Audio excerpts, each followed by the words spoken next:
Good evening, everybody. This is the first time I'm streaming on Vimeo, so I'm quickly going to do a little check if everything is working. There's a little delay, so I'm gonna wait a few seconds. Please let me know in the chat if everything is working as it should. If you can hear me alright, if you can see my screen.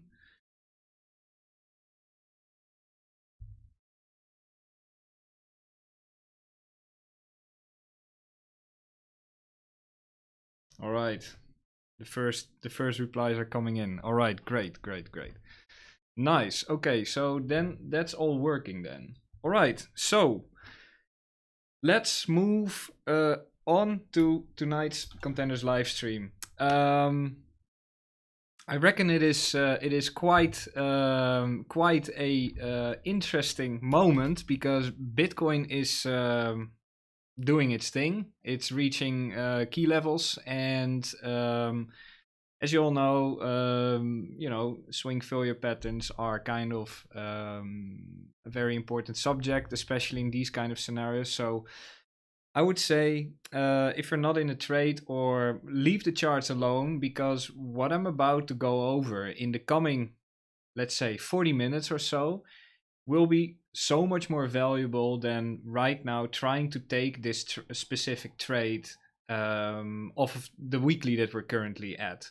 So because I think this information that I'm going to give you will be reapplicable to many other situations, and this is potentially just one of those situations. So if you're here to learn that, I would say move the trading part, like close your chart, close your trading portal, so to speak, and give your full attention to this stream, as we are going to talk about swing failure patterns tonight.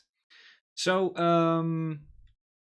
first of all, I have to show you this disclaimer. If you haven't read it before, then pause and read the screen and read it through. If you've already done so, then of course we can continue.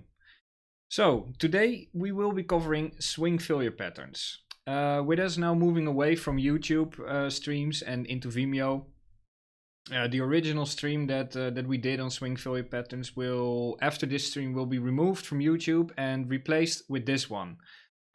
I also do feel it's really good to do a new stream on this subject, as questions about swing failure patterns and reactions is by far, till the day of today, the subject that we get most asked about of all questions that come up. So with the topic of swing failure patterns remaining really relevant, and also with a lot of new members joining, we felt it was good to simply just do another stream on the subject. And on top of that, also the dynamics in the market have changed over time. So therefore, the whole concept, while the concept of, for those who are already familiar with swing failure patterns, remains the same, but the way that I trade them are a little bit more refined, I would say. And I would be happy to share this with you tonight. So what we'll be working towards in the end of the stream, you will be much more familiar, if you are not familiar with the concept yet, as to what swing failure patterns really are, but also how are they ignited, how do they come in existence in the first place, why are they even there? And then also I'm going to present you with two strategies that you can use to trade them. And of course, they all will be accompanied by examples. So having that said, let's begin then. I'm pretty excited about this one, to be honest. So let's continue then. To start off, what I would really like to start off with is, in order to really understand what a swing failure pattern is, you first have to know what is the meaning of liquidity and how to recognize so-called liquidity zones or liquidity pools. I'm gonna start off with a question in a second, so listen carefully. Imagine you're trading with $50 million. And we are currently trading in a low volume range. There are two options to get into a trade. You can choose to enter into a trade by limit order or with a market order. Now, if you have watched some of the previous live streams, then you are aware that market orders are the orders that actually move price, whereas limit orders don't. In other words, market orders take liquidity out of the market, where limit orders actually provide this liquidity. Now, if you're trading with such size, it can actually cause issues. If, let's say, the average volume in that specific range that you're looking to trade within is about 3 million volume on average within that range, and you decide to enter into a trade, it can be a long or a short, doesn't matter. You decide to enter in that range with a limit order. The volume is obviously very low. So ask yourself, how likely is it that your order is going to get fully filled before it actually moves in the direction that you know, trading for? On the other hand, if you enter with that size with a market order, 50 million in an average 3 million volume range, if you enter that amount at market, you will essentially slit your own throat, so to speak, as your entry will probably be all over the place because there's simply not enough liquidity to, to fill your order. So that gives the bigger trader liquidity problems. And so that makes it so that it's not so easy to enter into your desired position. Now let's take this a little step further. What if you would be able to actually find a place where a lot of market orders are sitting? If you know that market orders are moving the price and limit orders are not, then it makes total sense to find a place where people trade a lot of market orders, because simply that would be a good place where you can hold up the price as your limit order gets filled. In other words, if you can actually find a place where a lot of transactions take place, if price reaches there, it would give you a perfect opportunity to easily get into position without any problems. Now here's the question. Let's hold that thought for a second, and I'm going to give you guys about 10 seconds or so to think about where would the largest amount of transactions take place. So visualize for yourself this range, and we're trading in the middle, and we are in an uptrend. Now, what would be the place where the largest amount of transactions take place? I'm going to take a sip of a drink in a second, in the meantime.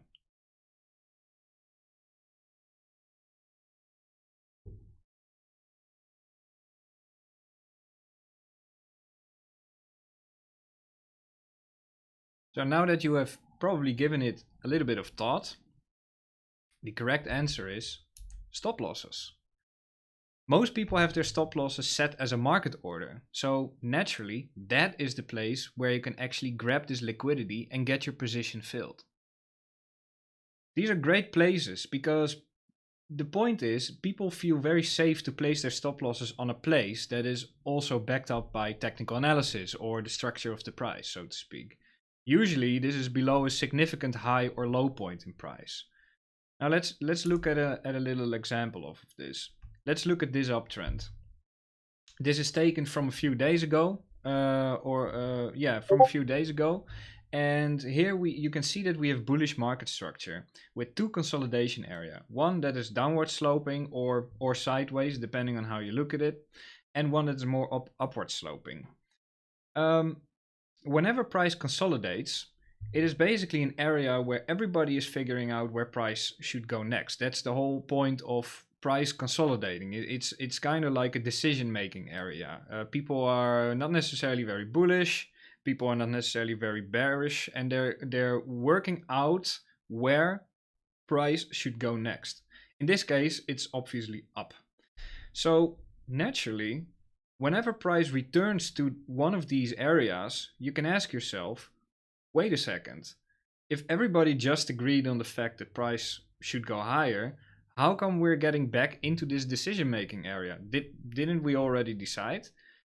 If you then start to lose that area, then clearly that whole consensus that has been gained as price moves up is definitely short-lived, because it means that we're losing the decision-making area, and the decision people now agree that price should go lower.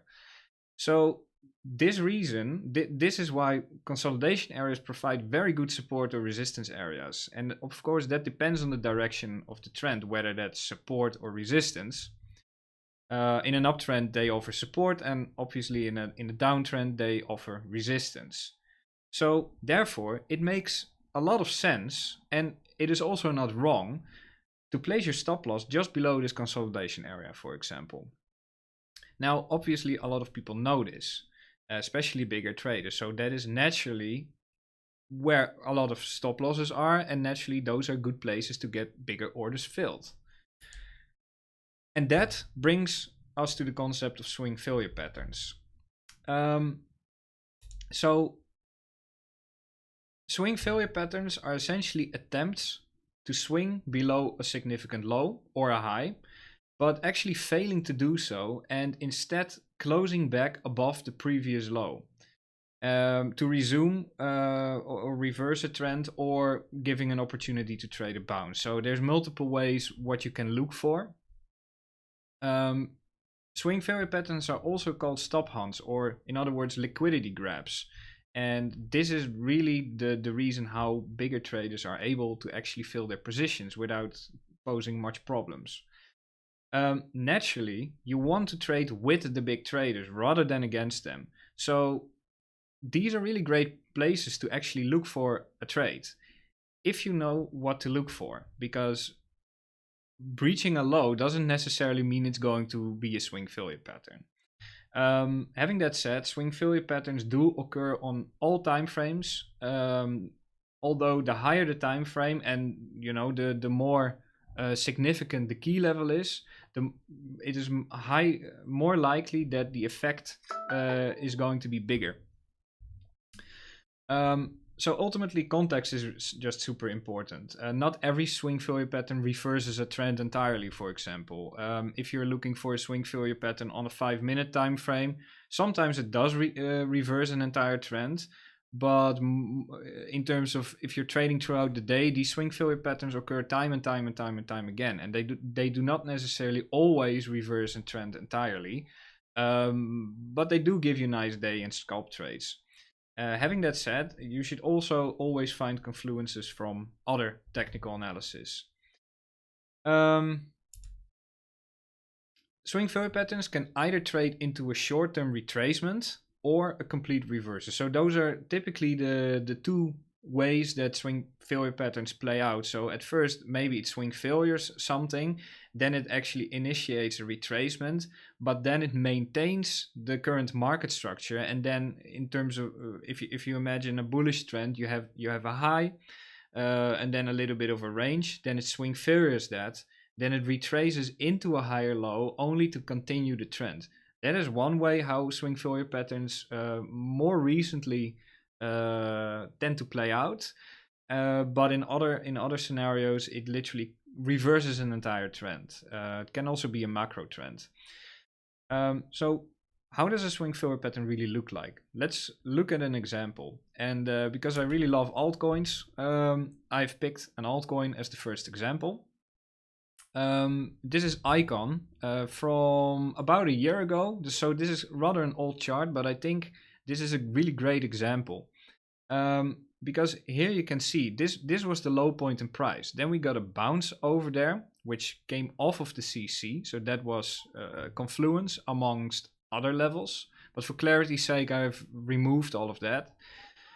So you can read it better. So essentially the CC, there was technical confluence. We bounced off of that. And then we actually took out that previous low, but we closed back above that. And that ultimately ended up in a massive uptrend. So in this case, it was a trend reversal. So this is how a swing failure pattern looks like in TradingView, for example. You here have a low, then you basically wick through that low, and then the candle closes back above this previous low, and then price simply moves upwards only to never return to that level. So this is how it visually looks like. Let's look at another example. This is Bitcoin in March, exactly 1 year ago. Wow, yeah, that's coincidence, by the way. But there are multiple swing failure patterns here happening on this chart that resulted in a major move. The biggest one was here at the top, and I see unfortunately is being cut off.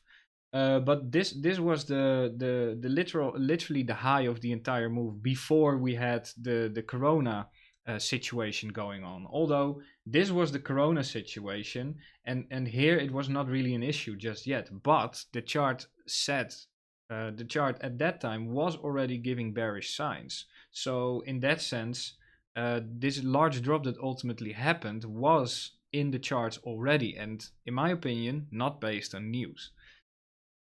So let's begin with the top.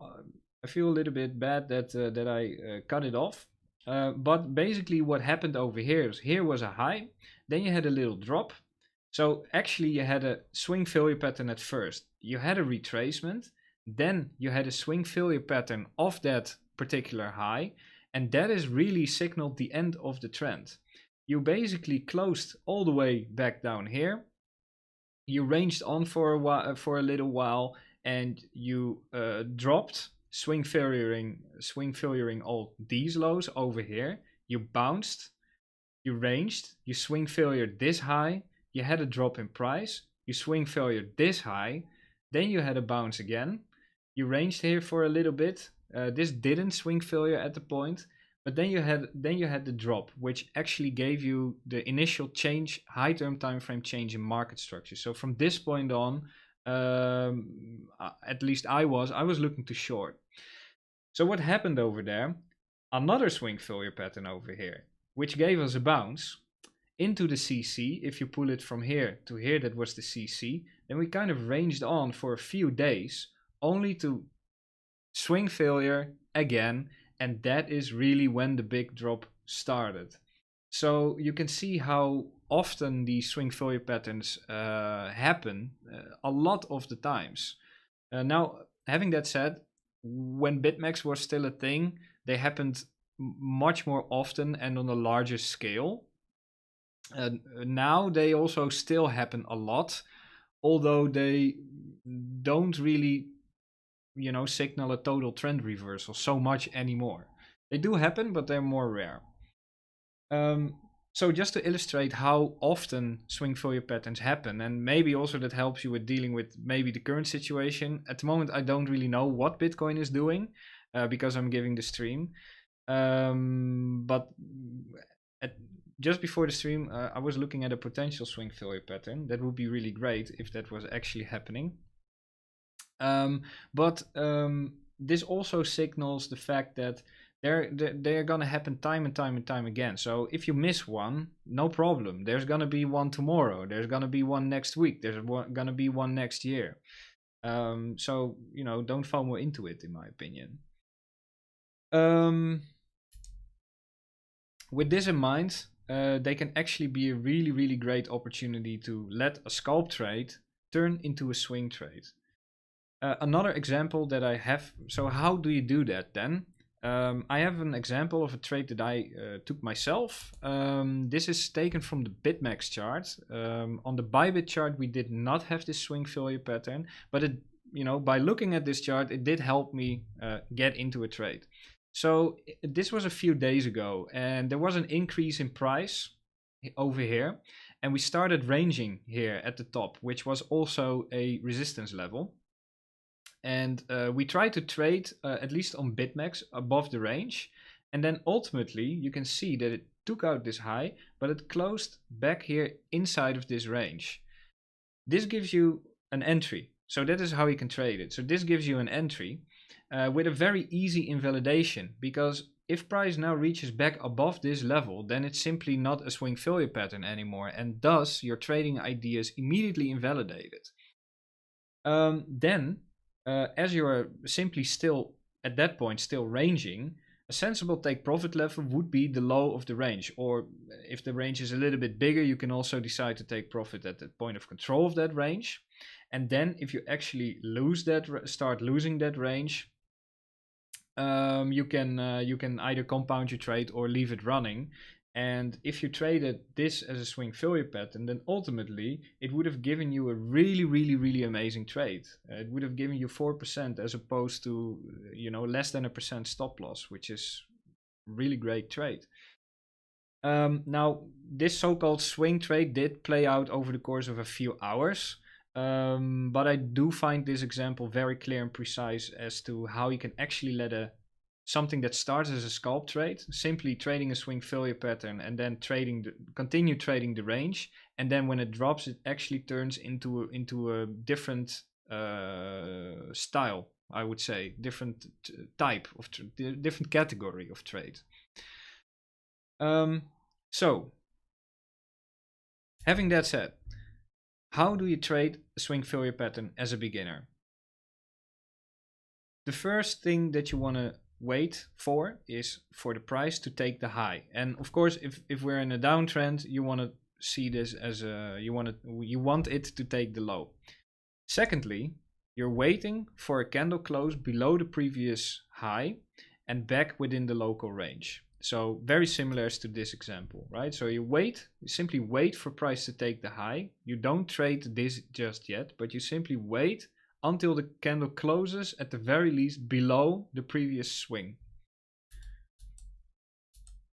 And then you take profit at the bottom of the range, and then you can choose either to compound or let the trade run as you change market structure, local market structure in that sense. So this example is a bearish swing failure pattern, and naturally this is all in reverse if you're trading a bullish swing failure pattern. So this is what I would class as trading swing failure patterns. If you're let's say not familiar with ExoCharts, for example, like that, so this is how you can visually trade a swing failure pattern from, and you can do this successfully. Now, there's a second way to trade a swing failure pattern, and this method is where we add in more complexity by looking at things like ExoCharts, and is a more advanced way of trading and more focused on trading the immediate price action, because ultimately that is what swing failure patterns are. They are, you trade them based off what's happening there at the exact moment. So the first thing that you want to look at is you want to look for trapped traders that are trapped in their position. Now, what do I mean with that? How does that look like? It looks as follows. So I think this is a really great example. What you want to see is you want to see very high activity at the lows. And in ExoCharts, you can see this by all these red little squares, so to speak, which are called selling imbalances. Ideally, you want to see the point of the control of this particular candle also at the lows, which signals that the highest amount of transactions have taken place at the very low.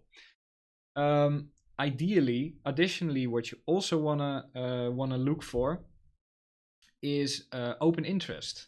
You wanna typically it's always gonna be a mixture between longs getting stopped out, and ideally you also want to see new shorts opening up there at these lows. So you wanna see these stops getting hit, longs getting out of their position, and then in turn you also want to see people turning very bearish, and then shorting actually the breakout to the downside, so to speak. Only for them, as soon as price moves up again, then you don't have the longs in a position anymore.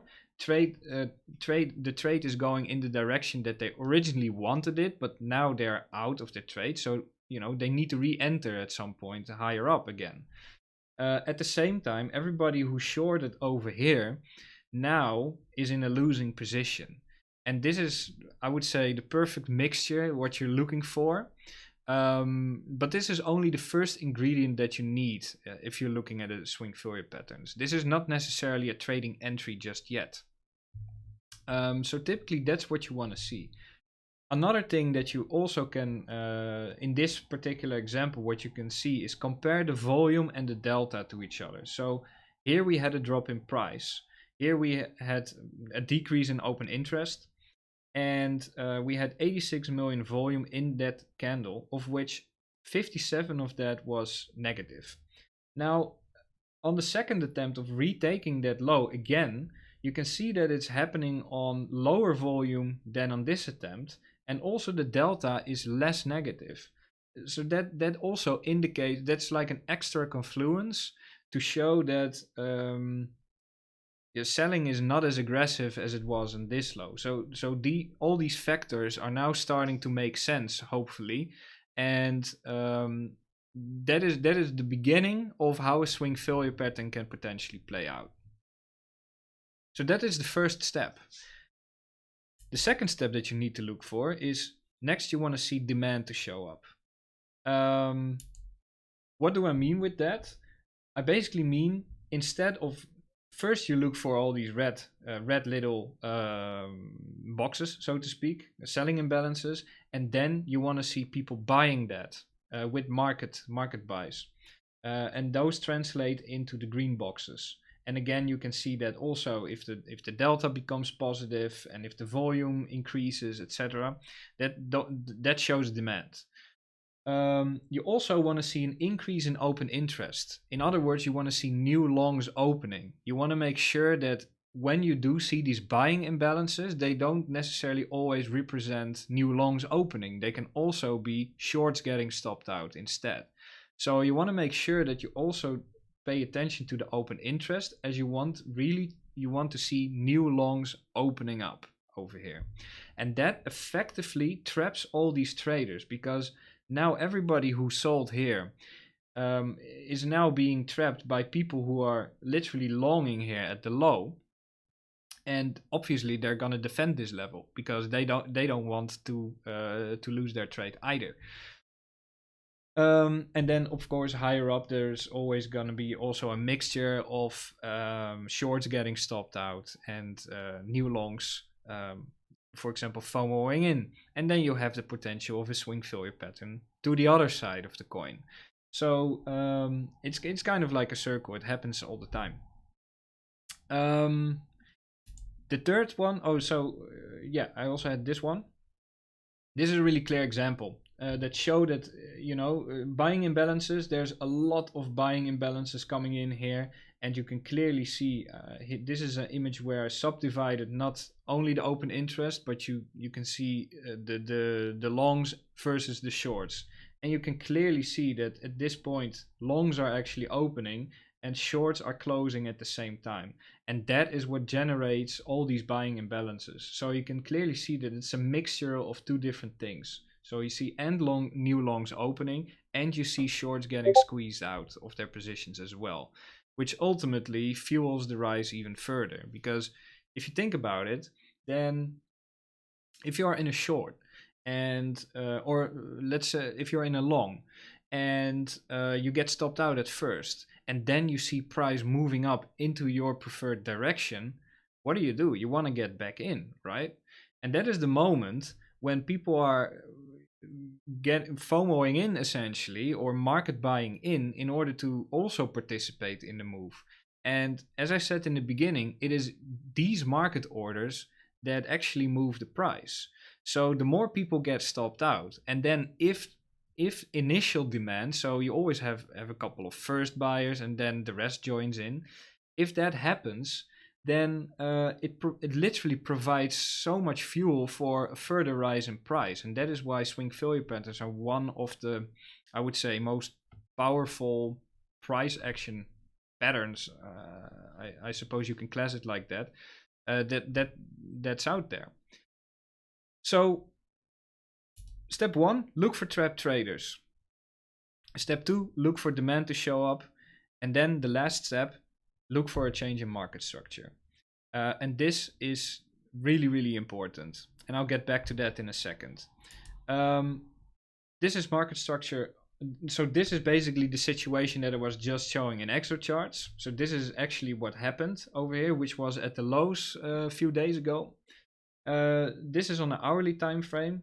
Ultimately, we swing failure these lows, and we started to make a higher low, and a higher high, essentially confirming bullish market structure on the 1 hour time frame. This is the same situation, but then taken on the 5-minute time frame. Here you have your low, your swing failure pattern of this low, as you can see. You make your way up, you make your way down, you do not lose this low again, and then you actually break this initial high, or a combination of the high and actually a range or ascending triangle, I suppose how you can call it, into a new higher high, which actually gives you confirmation of market structure. And you can see that even then there's plenty of time to actually enter into the trade. So there's no need to enter all the way at the lows.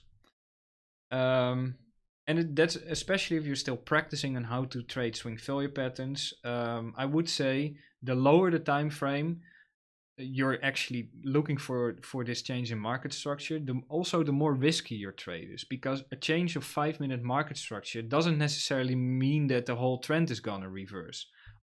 Overall, at this point, you're still in an hourly downtrend. The hourly, you can see this is still the yellow line. So the hourly market structure changed a lot later. So keep that in mind. So, just as a summary, how do you trade the advanced way of trading a swing failure pattern? Step 1, look for traders to be trapped. Second, look for demand to show up. And 3, change in market structure. I think that is almost everything that I would like to say. The last thing that I want to say about this is the fact that in reality this can actually be hard to trade, especially if you're still learning how to trade swing failure patterns. If you do it more often, then it kind of becomes second nature. But I do want to mention very clearly, don't ever try to catch the knife. If you see a lot of shorts opening at support, right, without the 2 other ingredients, this is actually bearish price action because people are actually opening up shorts. So, until they are actually being trapped by, for example, step 2, showing that there's actually demand now, that they are effectively trapped. If you don't have that confirmation, this second confirmation of demand showing up, then it's essentially simply bearish price action. So if you're literally entering into longs as you see shorts opening up, that's not really the best way to do it, in my opinion, because price might as well simply continue to drop. In that sense, you really need to wait for this initial confirmation, at the very least step 2, and then ideally step 3 for a change in market structure. And that is, I would say, the best entry with that gives you the best probabilities. And also, if you have this change in market structure, you have a very clear invalidation area. You have an extremely clear invalidation area. Simply stop loss below the low of that swing failure pattern. Why is that a good place? Well, liquidity just has been taken. So if it comes down back again, there's not more liquidity to grab over there, most likely. And if so, then it will probably go to the next liquidity pool. And sometimes that can be, 5 or 6% away. So you simply then want to be out of the trade. And that's why I think, in that sense, stop loss directly below the low after your entry is very, very legitimate way of placing your stop loss. If you respect less than these 3 rules, then the trade can be classed. Of course, you can trade it, but do keep in mind that the trade that you're then taking can be classed as extremely risky, and that's a very aggressive way of trading. So if you decide to, let's say, do that, then always keep that in mind, that your trade is at that point really risky. So keep your position size in mind. For example, don't go all in on the first sign of trap traders, for example. It is valid, I would say, if you look for step 1 first, then you see demand showing up, then you could potentially enter a starting position, and then you can compound or add more as you actually see the change in market structure. Yeah, that's about it. What I wanted to, what I really wanted to cover, and I think I've managed to do this in a little bit more of a compact way than the previous one. So I think that's really good. I think it's more focused.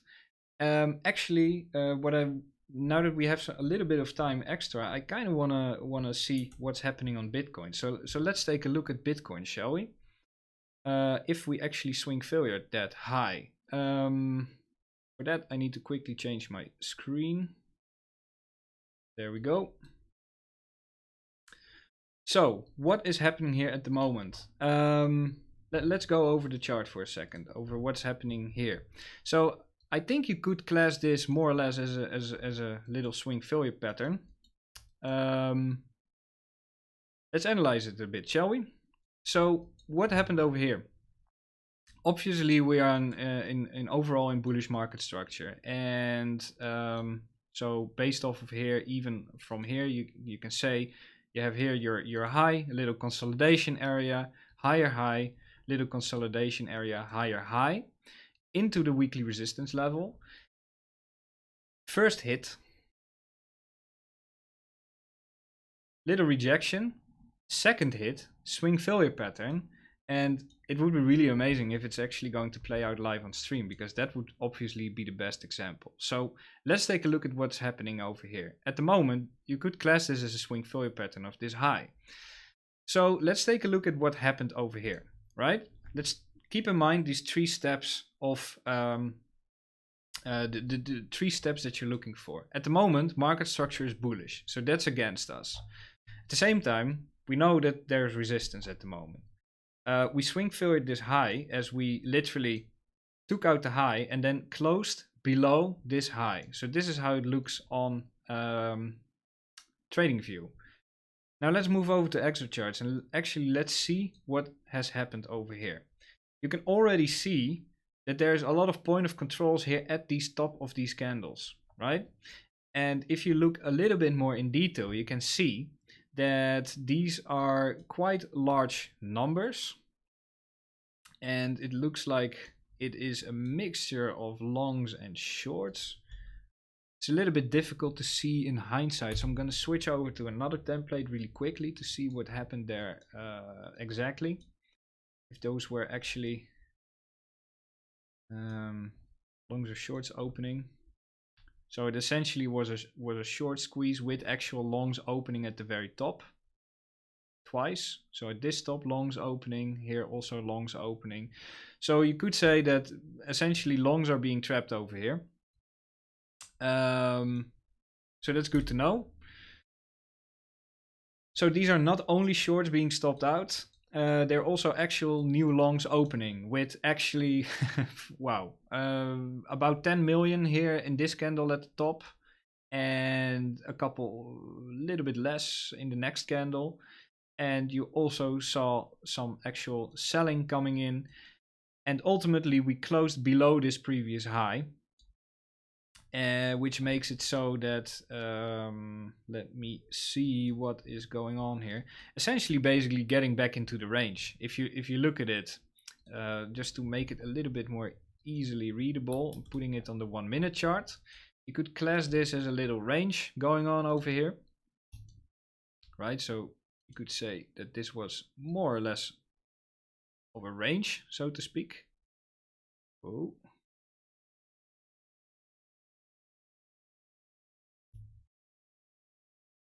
So basically what you did, you swing filled this high at the moment, you closed back in this particular range, and you lost this range, you backtested this range, and this is on the 1 minute, right? So but you did change market structure here, because here you have your literally your high, your low, your lower high, and here you have your lower low on the 1 minute chart. So that provides you with a potential scalp. And if you zoom out to a little bit of a larger time frame, then obviously we are also in a bigger range at the moment, which could be classed as something along the lines of this.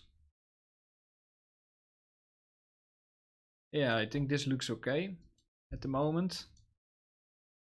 Yeah, this looks fine. I like this. So I guess you could say that we had a little deviation of the range. We got back into this range, and if we now would say lose this range, then you also have then you actually have a more or less of a change of market structure, and then you could say that the swing failure pattern that happened all the way over here on the weekly level on the 1 minute is playing out. And let's assume you did take the trade based on what you saw over there. Then essentially getting back below the weekly in this case, is a more of a safer option. Stop loss here above the high. Then at that, if you're scalping, then of course take profit here at the low of this particular range. But alternatively, it would have given you actually profit getting back into this range. Take profit here at the low of the range, and then if you break this range, you can hold the trade and see what you can basically get out of it, potentially trailing your stop loss down. So at the moment, I would say swing failure pattern in the making. At the moment, I would class it as a swing failure pattern that is now giving us a retracement. Is it giving us a total trend reversal? Well, that has yet remained to be seen. And I would say if you lose this range and then ultimately lose these particular lows, then I would say it's pretty likely that you're gonna see lower prices. To be fair, but that has not happened yet. Although I do see a double bottom over here, so yeah, that just looks really ripe for the taking. To be fair. And then, alternatively, you have here a low again. So if you think about liquidity areas, this is a liquidity area again. So this is also potentially where you could see look for a swing failure pattern. And of course, this is simply a low. You can also back this up with other technical analysis, Fibonacci levels, horizontal resistance lines, whatever you have in your toolkit to at your disposal. Use it and see if it lines up with this particular level, because it strengthens the case for a reaction to be given. This is simply a weekly, and this was also a high volume node, and we did test it once. We swing failure at that, and now it looks like the actual swing failure pattern is playing out. It's pretty brilliant, live on stream, guys. I'm happy about that. So that is really all I wanted to talk with you about. Let me see. We would now have some time to actually go over some questions. Oh wow! Look at that. There we go. Nice. Well, we got that one live on stream then. That's pretty cool. Getting really excited. So, any questions? Please send them in so that I can take a look at it. And I see that I just got notified by Daniel that we got a swing failure pattern of the lows. We just covered that, and looks like it's pretty brilliant. So here we have now something else again. It looks like at the moment we swing failure patterned this particular low. So let's take a look again. We have a drop in open interest, so obviously longs getting stopped out. Everybody getting really bullish here at the highs, expecting all-time highs break. Are there shorts opening? Not really. For that I need to switch again to the other template so I can see more. Oh wow. Yeah, so that's a lot of what happened over here? People shorting over here, and by this little uptick they got stopped out. That's crazy. That's really crazy. All right, looks like we're in for some volatility then. Yeah, so if you guys have any questions, then please write them out and ask them, and I'll be really happy to answer them for you. Let me see in the chat if anything is going on.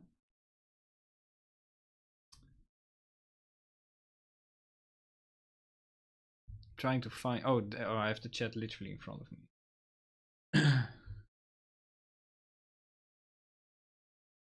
Let me see.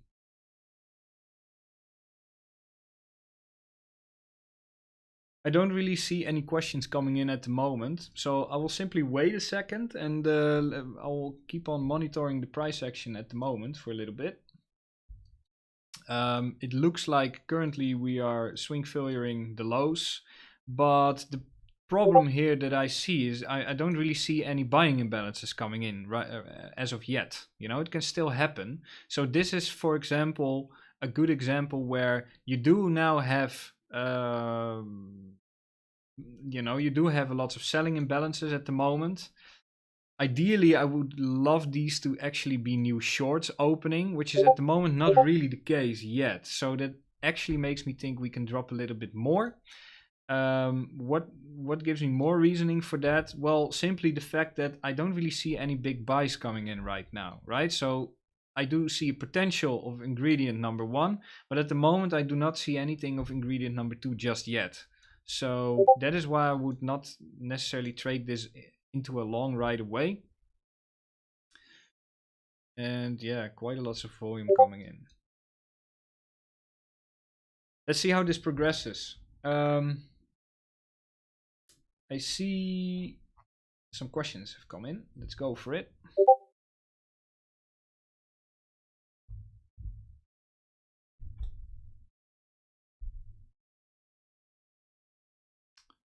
There we go. CryptoSane and others. Which time frame should I look for? A valid swing failure pattern. Does the swing failure pattern work on all time frames? Yes, it absolutely does. We just had a 1 minute swing failure pattern, so it can literally happen on the 1 minute, even up to the weekly, so to speak. So all time frames matter.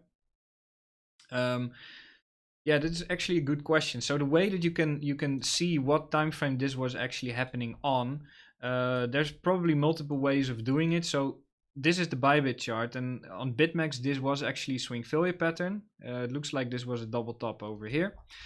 But the way that let's assume that this was a swing failure pattern. So the way that you can do it is simply go to the 1 hour, right? Now I need to find it back. Yeah, that's obviously not really a swing failure pattern over here, right? But if you then, let's say, zoom out to the 15-minute time frame, you can probably see this double top over here. So on the 15-minute, you can actually see it, right? So in this case, it would be classed as a 15-minute swing failure pattern. And then also on the 5 minutes. So I would then, in that case, I would pick the highest time frame, and that is the time frame that we actually had a swing failure pattern. So in this case, this was a 15-minute swing failure pattern. Yeah, it happened on the 1 minute chart, but now you could potentially class this as a 5 minute swing failure pattern, so to speak. So they happen on all time frames, but what's important is, it's a little bit difficult to say, really. It really depends on what you're trading for, because if you're swing trading, then you're usually not really spending so much time on the 5 minute chart. So in that case, you can miss the swing failure pattern. You know, so I find that a little bit difficult to answer like in a really exact way. But for the confirmation of the swing failure pattern, I look at volume charts, for example, and the footprint charts, just as I did just now. And the footprint charts, that's personal choice. I like to use them on the 5 minutes, and the volume chart varies. And currently, with the current market situations, I like to use the 15 million volume chart to look on. So I hope that answers your question. In a swing failure SFP trade setup, if we take profit 1 right at the range, what would be the optimal equity percent to take profit?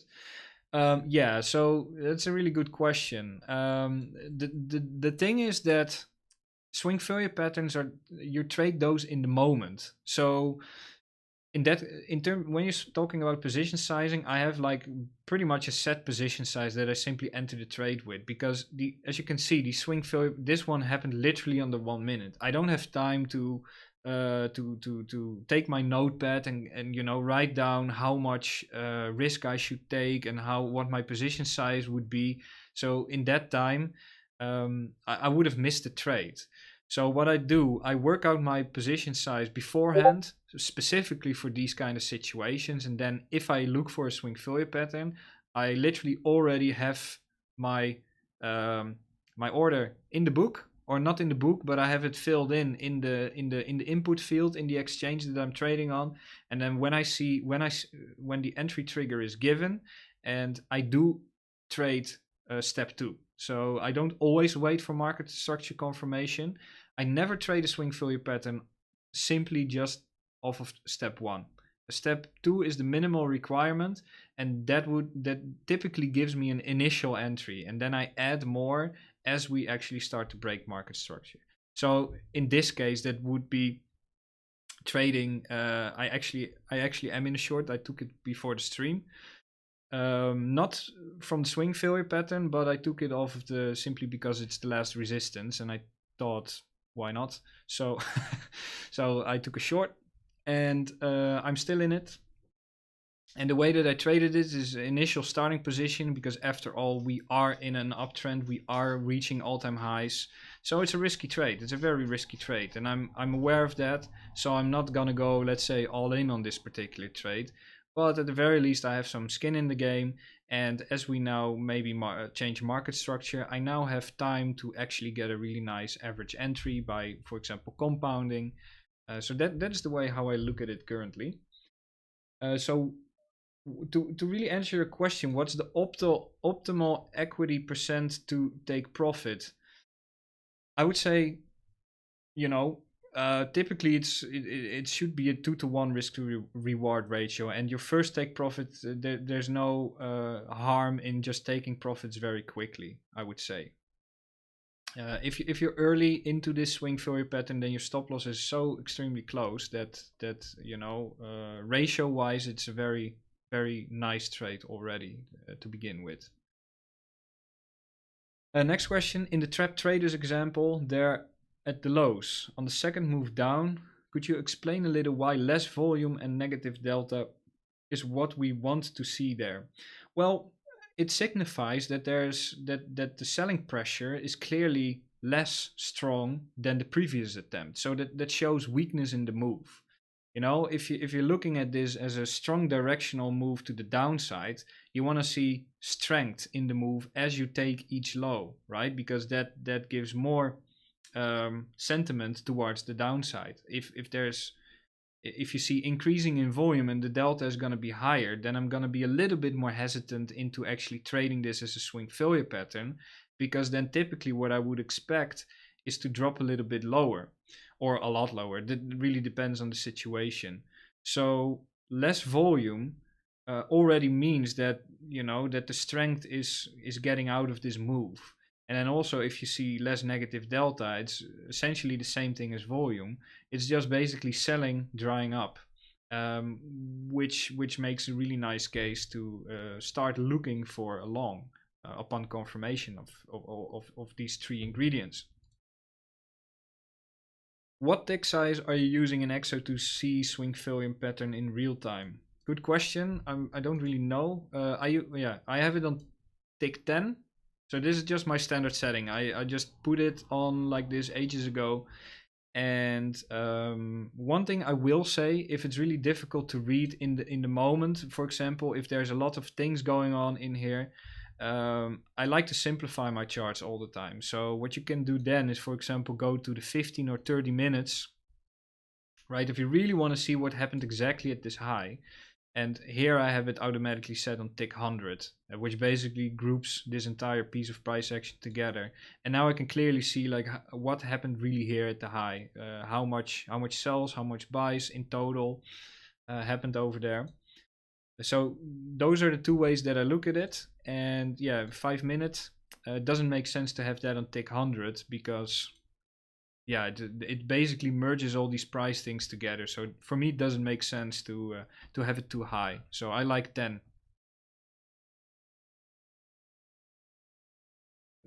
Got some more questions. Let's see. I find it really cool that we actually got the swing failure pattern on the stream. That's pretty cool. All right. Open interest, new longs, new shorts are data based on market orders only. Yes. The only way that you cannot see limit orders. The only way that you can get a sense of limit orders is literally looking at CVD. If you see CVD is very simply a line, or I guess you could call it an indicator that shows buying or selling pressure. If the selling pressure is really high, but actually price is not taking out the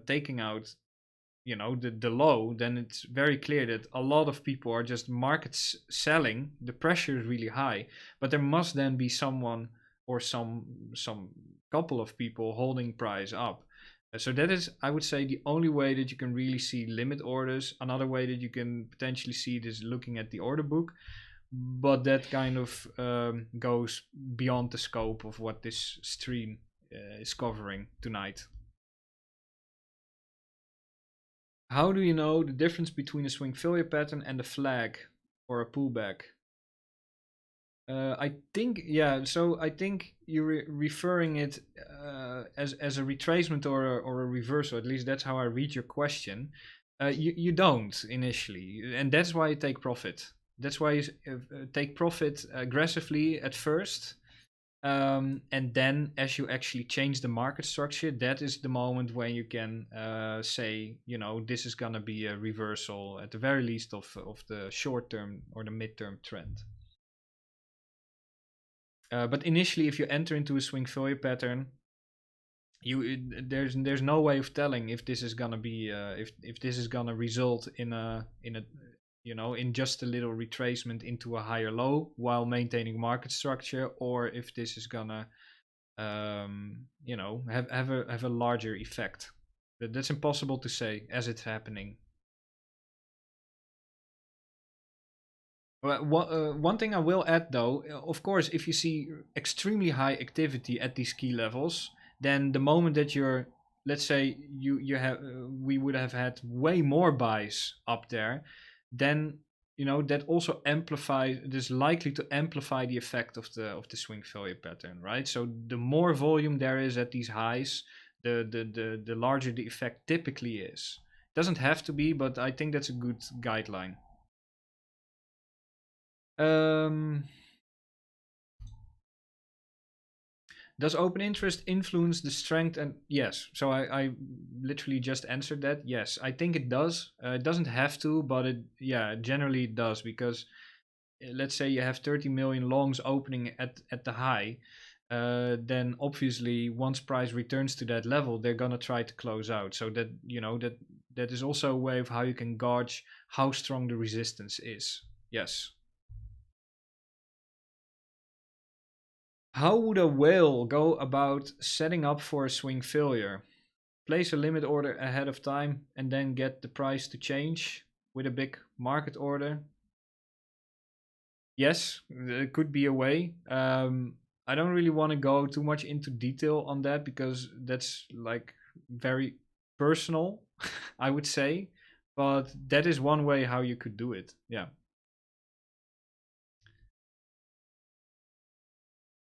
So, for now, these are all the questions that I have received. So just, I would say, I think that's we can now wrap it up then. We've talked about liquidity, why liquidity is useful, why people are looking for liquidity to fill their bigger orders. We've talked about how we can participate into the larger traders' actions, so to speak, and what are we looking for. We've gone over two different strategies. One, I would say, a more relaxed strategy that you can simply view on time frames, and that you can view on time frames and are more suitable, I would say, for swing traders, for example, or if you don't have knowledge about extra charts yet. If you're looking for more complexity, and if you're really more of a price action trader, then we've covered the strategy that you can do on exo charts. and what to look for. We've gone through plenty of examples. We even got ourselves a live example that's playing at the moment right out in front of our eyes, which is amazing in my opinion. And I see that 2 more questions have come in, so I will take those quickly and then I will wrap it up. And if you have, of course, any other questions, then I can answer those after the stream in the Discord as well.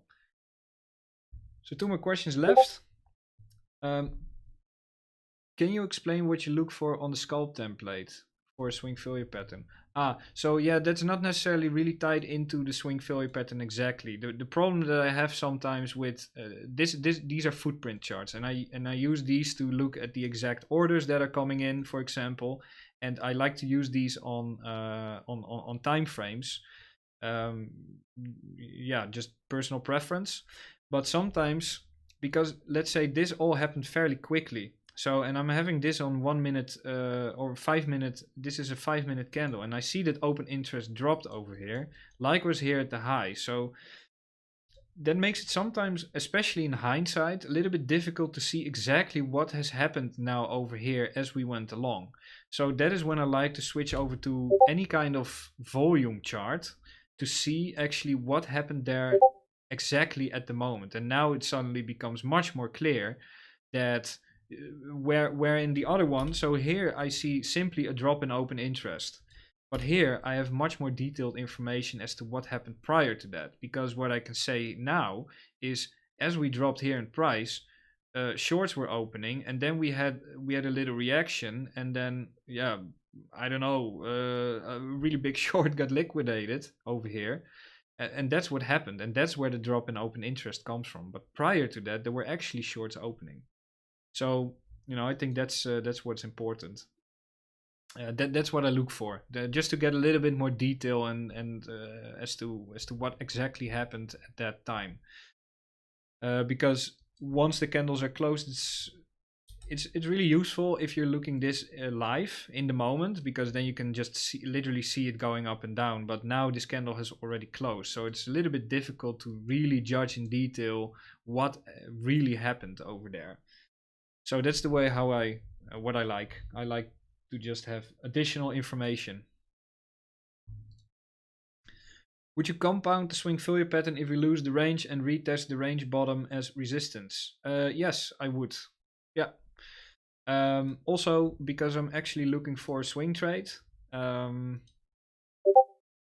really busy lately, so I don't really have so much time to scalp. And that shows because I think I can share that with you guys. Yesterday I scalped a couple of really nice trades in the morning, and then simply because I was very busy, I tried to scalp in between, and that basically made me neglect the way that I traded. So I also made a couple of losses. So I've decided to now stick a little bit more to day trade / swing trades, and I see this is a great opportunity.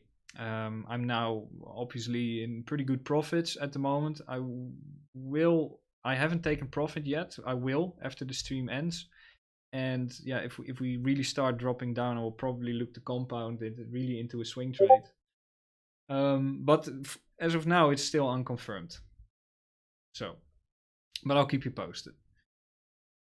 So then all I have left to say is thank you very much for joining us tonight. I hope this was insightful for you, and if you have any other questions, then feel free to ask them in the chat all the time, as I'll be around.